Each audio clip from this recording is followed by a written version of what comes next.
जाणतेणे गुरु भजिजे. जाणतेणे ह्या शब्दावरच आपण काल पूर्ण प्रवचन दिलं आणि त्याचाच पुढे आपण भाग पाहतो आहोत. श्रोता कसा असावा? एखादे सिद्धगुरू मिळाल्यानंतर साधक हा जर श्रोता नाही झाला, गुरु काय देत असतात तोही भाग आपण सांगत चाललेलो आहोत.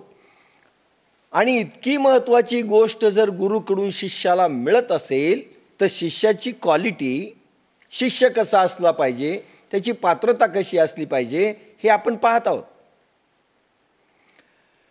म्हणून काल श्रवण हा भाग आपण पाहतोय. श्रवण कशाला म्हणतात? आणि त्याच्यामध्ये म्हटलं की ज्या वेळेस श्रवणाचे काही भाग सांगितले मी काल, की श्रवणाचं ज्या वेळेस असा अर्थ नाही आहे की श्रोत्यांनी जे सांगितलं ते पूर्णची पूर्ण तुम्ही त्याच वेळेस ॲक्सेप्ट करा किंवा मान्य करा, असं नाही आहे अर्थ. त्याचा अर्थ असा आहे की फक्त पूर्णपणे ऐकून घ्या आणि ऐकून घेण्याकरिता हृदयामध्ये ठसवा. ऐकून घेण्याकरिता काय लागतं? नाहीतर वैज्ञानिक म्हणतात 95% भाग सुटल्या जातो आणि 5% शिल्लक राहतो. एक ना एक वाक्य ठसलं पाहिजे, जशाच्या तसं सांगता आलं पाहिजे आणि लगेच अर्थाकडे जाऊ नका असं म्हटलं.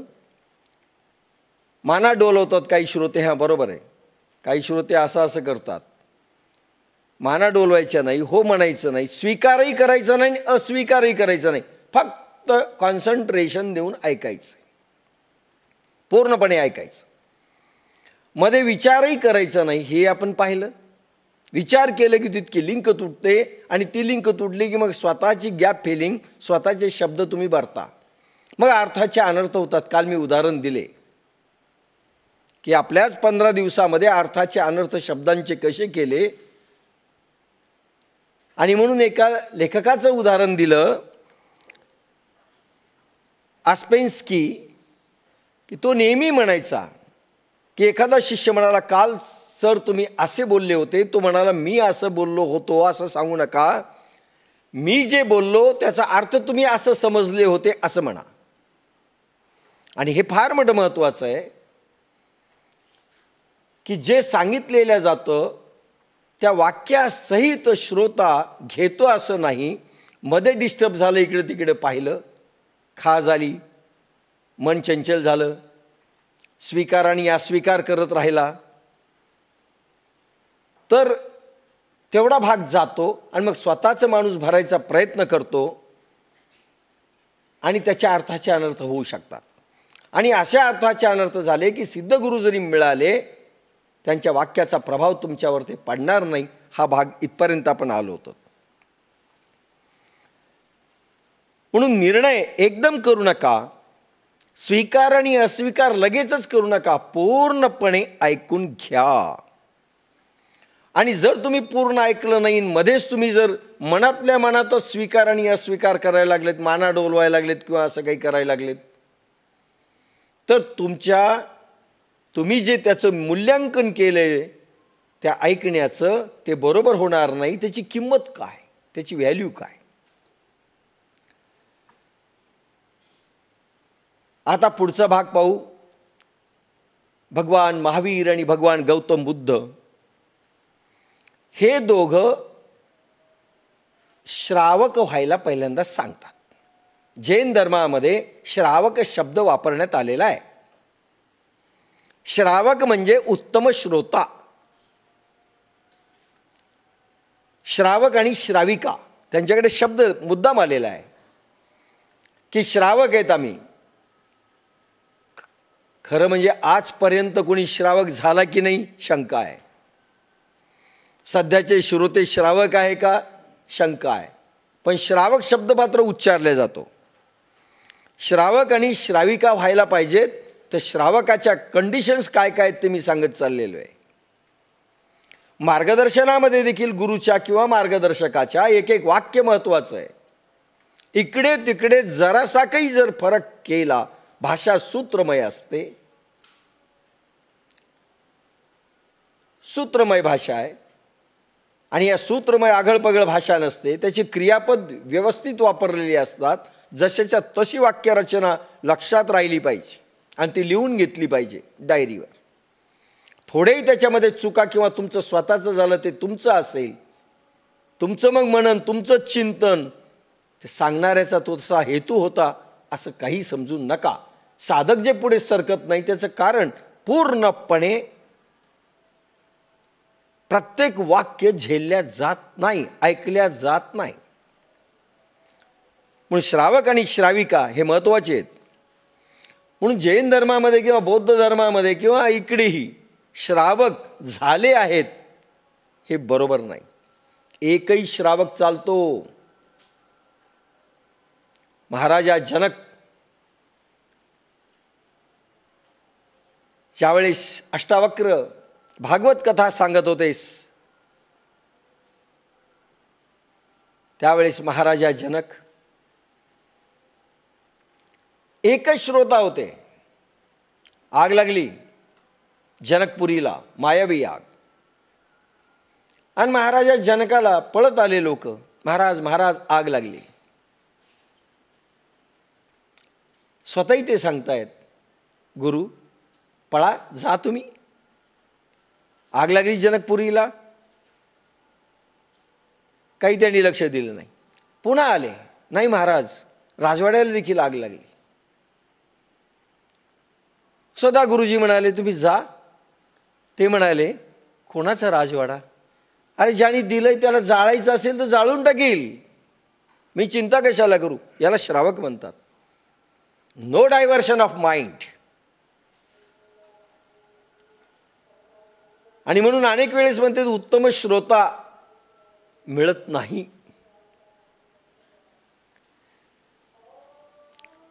आणि म्हणून काही लोक विश्रांती घेतात, कथा ऐकताना झोपतात. फर्स्ट क्लास झोप येते. बिचारे खूप कष्ट करून आलेले असतात आणि झोपायला एकमेव जागा आहे. म्हणून ज्यावेळेस कलियुग लागलं आणि राजा परीक्षिताला म्हटलं आता कलियुग लागलेलं आहे, त्याने सांगितलं व सगळ्या लोकांमध्ये लागू देऊ नका, कुठंतरी हे कलियुग इकडे तिकडे जाऊ द्या.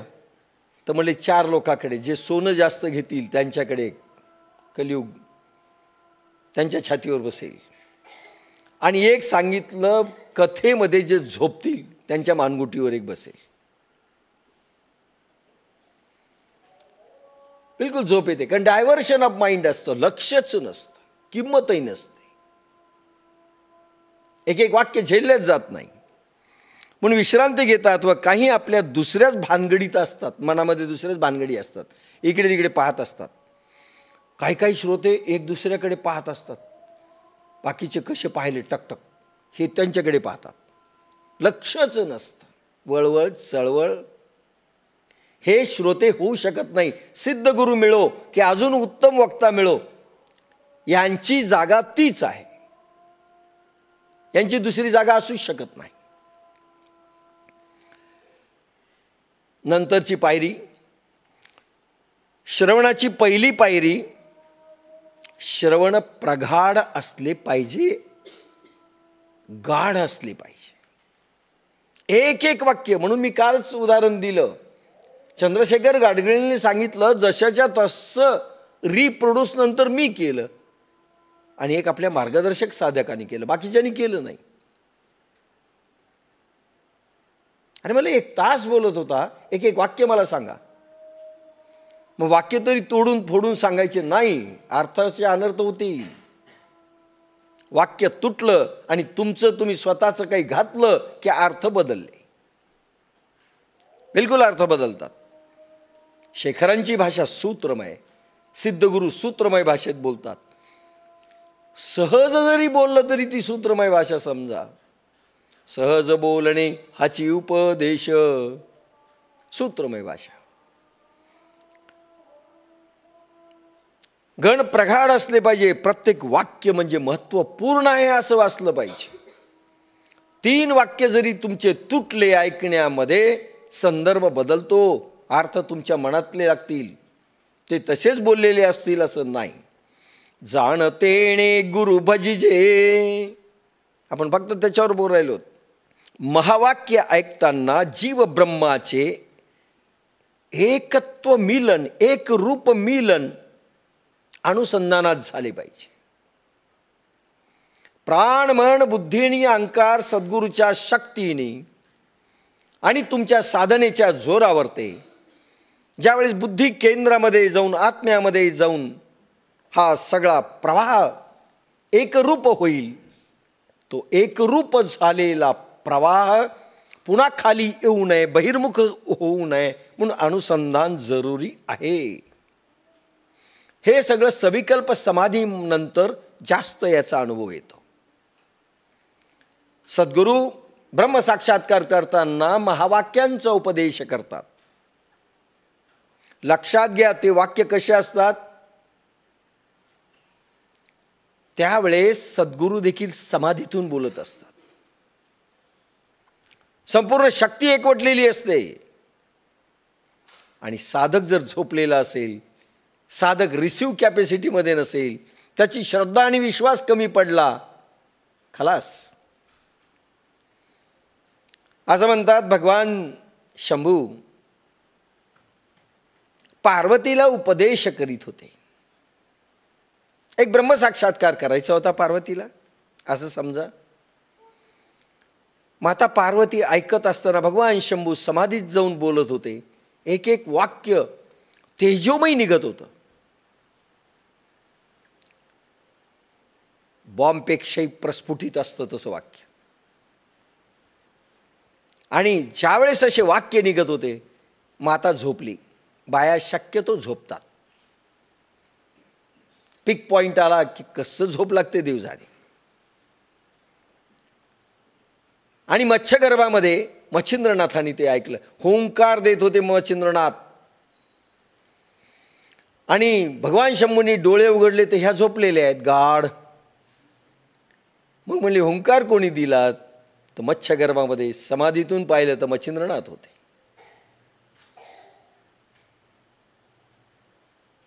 असा हुंकार दिला गेला. झोपलं की गेलं. किंवा तुमची शक्ती एक लाईटचा बल्ब आहे, इकडे 1000 पॉवर आहे आणि तुमची 0 पॉवरची श्रद्धा असेल तरी ते श्रोते नाहीत तुम्ही. का तुम्ही 0 पॉवर लावलेला आहे आणि त्या गोष्टी करता, साक्षात्काराकरता 1000 पॉवर पाहिजे आणि तुम्ही मात्र श्रद्धेचा 0 पॉवर घेऊन गेलेला आहात. उपयोग काही होणार नाही.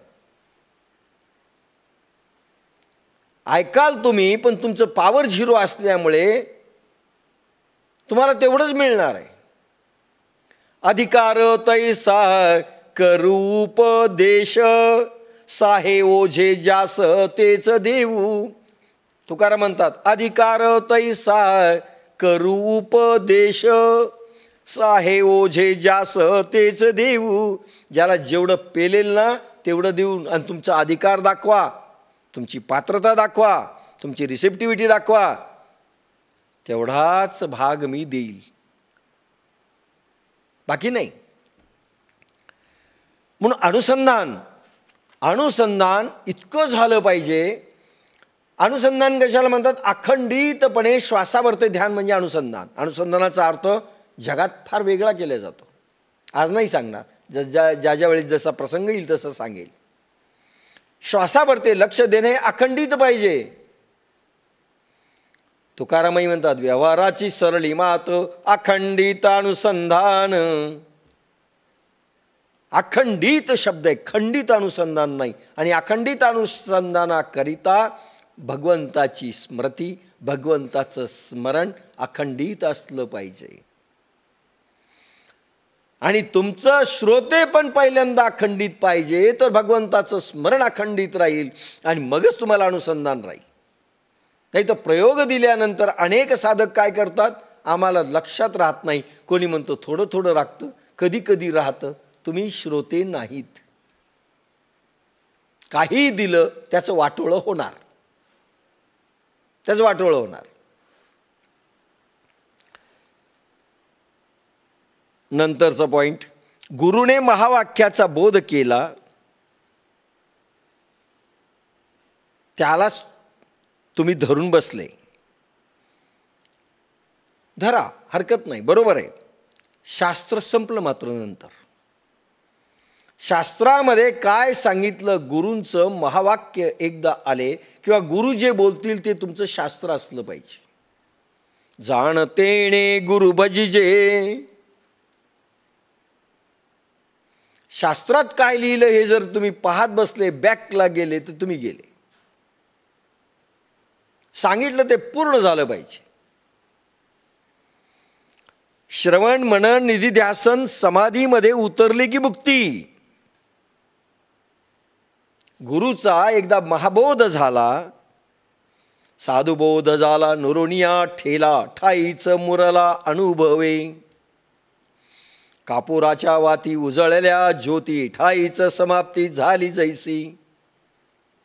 हरिपाठामध्ये ज्ञानेश्वर म्हणतात, साधुबोध झाला नुरोनिया ठेला, ठाईच मुरला अनुभवे.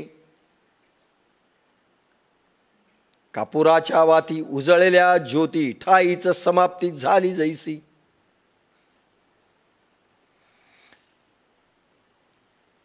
श्रवण मनन निधिध्यासन आणि समाधी 4 पॉइंटवर सद्गुरू नेतात. श्रवण तुमच्या हातात आहे, ते सद्गुरूच्या हातात नाही. मनन तुमच्या हातात आहे आणि निधिध्यासनही जवळपास, निधिध्यासनाचा काही भाग आणि समाधीचा काही भाग फक्त गुरुच्या हातात आहे. तुमचा पार्ट पूर्ण झाला पाहिजे.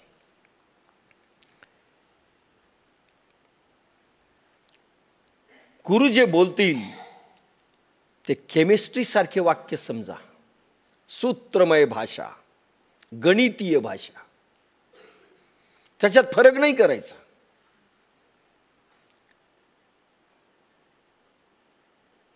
परमात्मा व तुम्ही एक आहात. सूत्रमय भाषा पाहिजे. गुरुची सूत्रमय भाषा असते. बाप्पासाहेब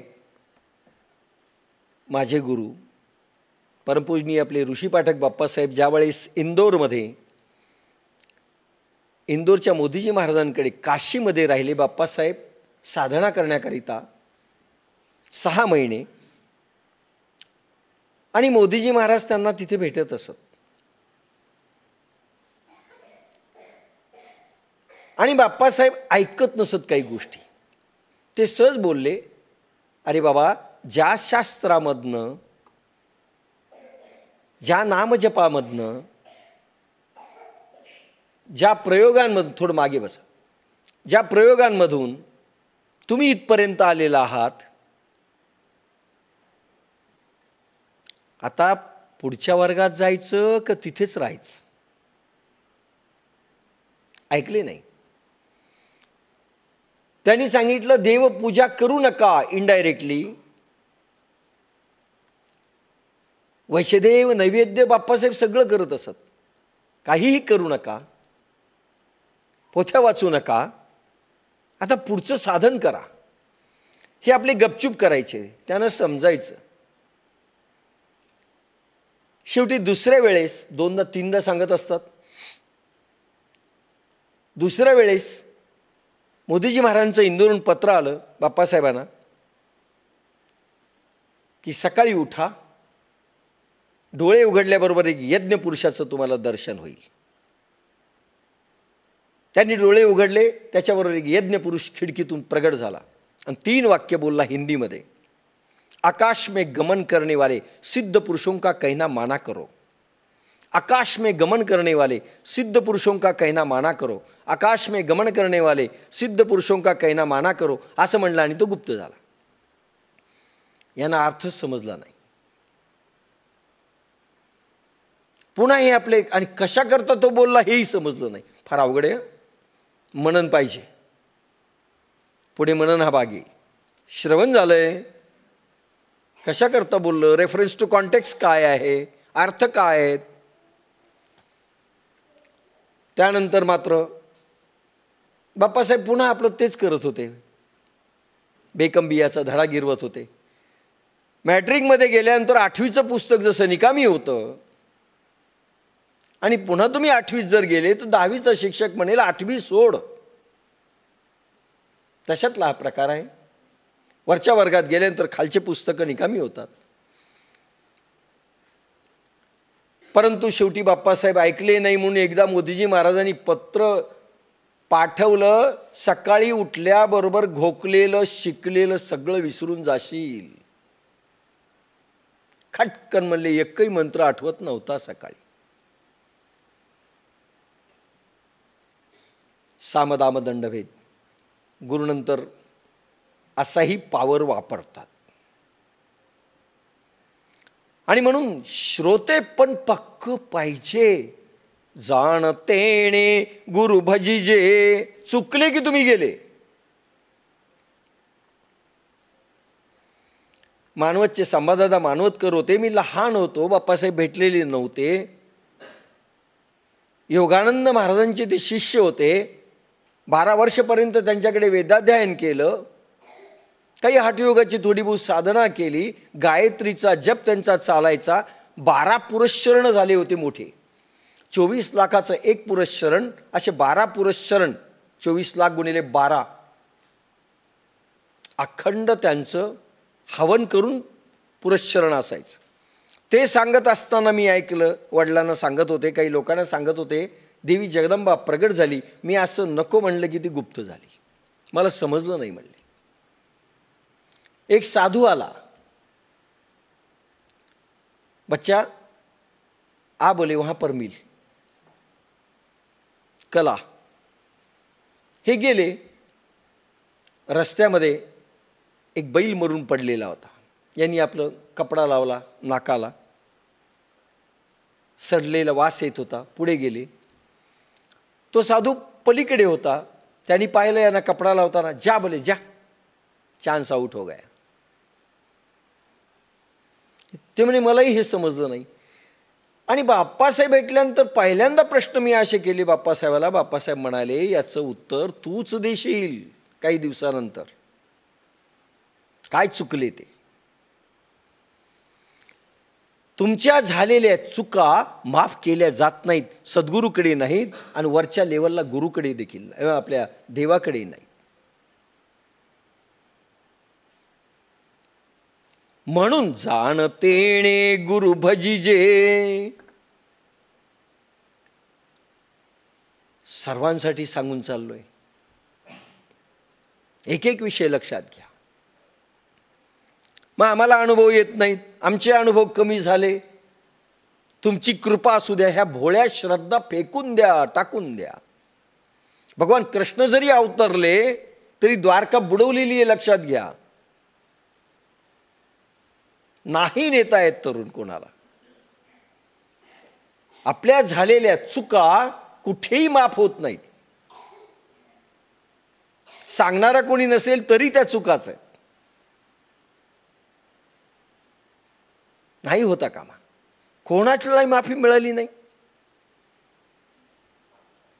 मी तुम्हाला इथपर्यंत सांगितलं होतं मागच्या ह्याच्यात की भगवान गौतम बुद्ध 10 वर्षपर्यंत रक्ताची हगवण होती, डिसेंट्री होती. काय चूक झाली हे मी सांगितलं. एवढ्या मोठ्या महापुरुषांच्या चुका देखील माफ होत नाहीत.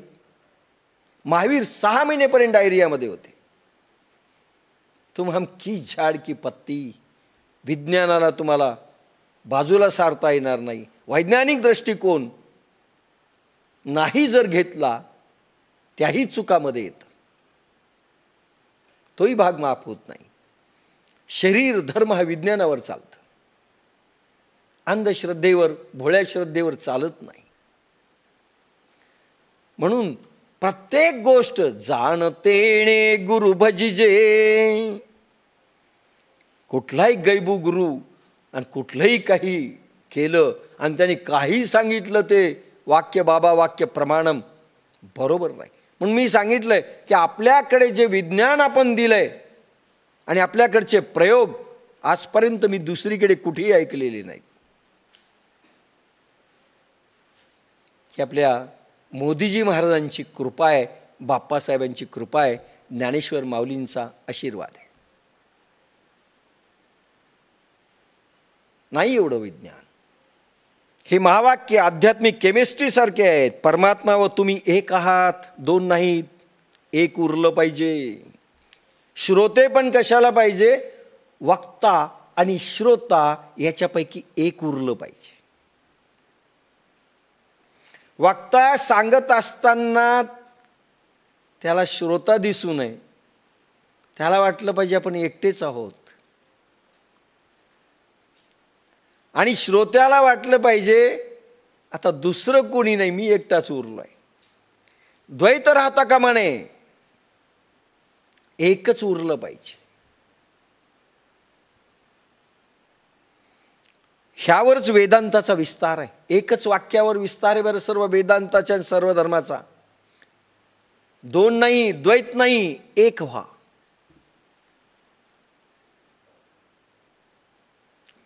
एक उरावा. जैन धर्माचं सार एक उरावा. भगवान तरी उरावा, नाही तर भक्त तरी उरावा. बौद्ध धर्माचं सार एकच उरावा. वैष्णव धर्माचं सार एकच उरावा. कोणाही धर्माचं एकच उरावा, दोन नाही. त्याचा विस्तार आहे सगळे ग्रंथ, जे काही असेल ते. हे ऐकताना, म्हणून ऐकताना पूर्ण मौन असलं पाहिजे. थोडी हालचाल नाही. वळ वळ वळ वळ चालू असतं. कधी असं, कधी असं, कधी वर, कधी खाली, कधी पंख्यालाच पाहत बसतात. नाही चालणार. मन एक व्हायचं ना, एक उरायचं ना. म्हणून तुम्ही आतल्या आत जरी बडबड करीत असाल, विचार करत असाल, तर दोन झालात तुम्ही. ऐकणारा एक, बडबड करणारा एक. झाला का नाही? दोन. मन एक उरला पाहिजे. म्हणून तुमच्या सगळ्या गोष्टी मौन असलं पाहिजे, मनाने मौन असलं पाहिजे. इतकी रिसिप्टिव्हिटी कॅपॅसिटी पाहिजे. काही डसलं ना तरी कळलं न पाहिजे.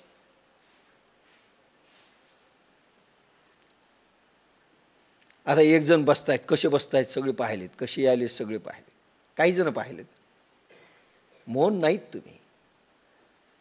मौन. पापणं देखील इकडे तिकडे हल्ली. काही जण मग मुंडकं नाही हलवायचं, मग असं पाहायचं. मौन नाही. डायव्हर्शन ऑफ माइंड आहे. इंद्रियांची थोडी हालचाल डायव्हर्शन ऑफ माइंड आहे. मौन नाही. ऐकण्याची क्वालिटी आणि गुणवत्ता पाहिजे. स्तब्ध दगडासारखं पाहिजे. एक नाही, एक वाक्य तुम्ही पुन्हा विचारून घ्या, आम्ही रिप्रोड्यूस करू. पूर्वीच्या काळात लिहिण्याची पद्धत म्हणून नव्हती असं समजू नका की आपल्याकडे लिपी नंतर आली. सध्याच्या फॉरेनच्या लोकांनी असं सांगितलंय की हिंदुस्थानात लिपीच माहिती नव्हती म्हणून पाठांतर करत होते. अरे तसं नाही. पद्धती याच्याकरता होती की एक न एक वाक्य पुन्हा रिप्रोड्यूस झालं पाहिजे. इतकी क्वालिटीचे लोक होते. लिपी त्यावेळेस झाली की ज्यावेळेस घसरण सुरू झाली. कचा खण, धचा मा. म्हणून मौन ऐकण्याची क्वालिटी आणि गुणवत्ता वाढली पाहिजे. ऐकण्याची क्वालिटी. काल काय सांगितलं? एक ना एक वाक्य टाकलं पाहिजे. एखाद्याने सांगितलं असं वाक्य होतं, नाही असं वाक्य होतं. गुरु बोलतात त्यावेळेस त्यांची अवस्था विशेष असते.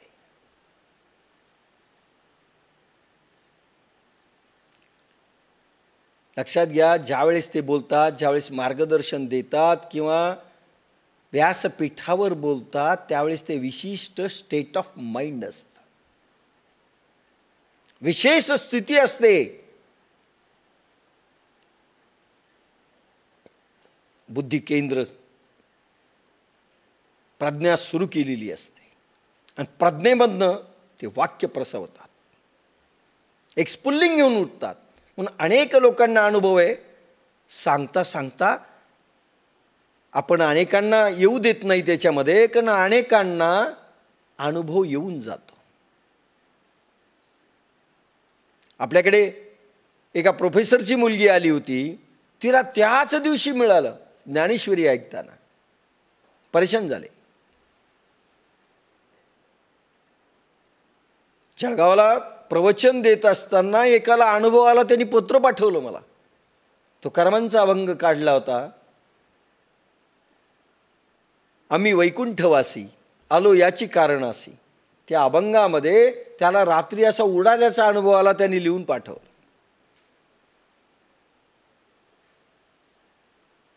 का शब्द हे शब्द नसतात, ते शब्द ब्रह्मवाक्य झालेलं असतं. साधकांच्या आत्मशक्तीवर ते प्रभाव करतात आणि देवात्मशक्ती एखाद्या वेळेस जागी करतात. त्याची जर क्वालिटी चांगली असेल ना, ऐकण्याची खटकन अनुभव देऊन जाते. कॅसेटमध्ये हा प्रभाव व्हायला आहे. वर्षा सर्जे नांदेडची, तिला कॅसेटमधून अनुभव आला. मी शेखरांना म्हणालो, ठीक आहे माणूस समोर असतो, पण कॅसेट अनुभव देतात. ते म्हणे अहो शब्द तुमचे आहेत, हे विसरू नका. कॅसेटमध्ये अनेक साधकांना कॅसेटमधून अनुभव आहेत. म्हणून शब्द इकडे तिकडे थोडे तुमचं जर सुटले तर मात्र येणार नाही.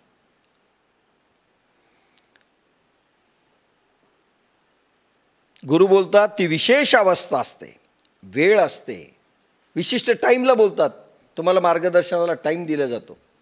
कुठेही रस्त्यात भेटलं की मार्गदर्शन नसतं, कारण त्या स्टेट ऑफ माइंडमध्ये मार्ग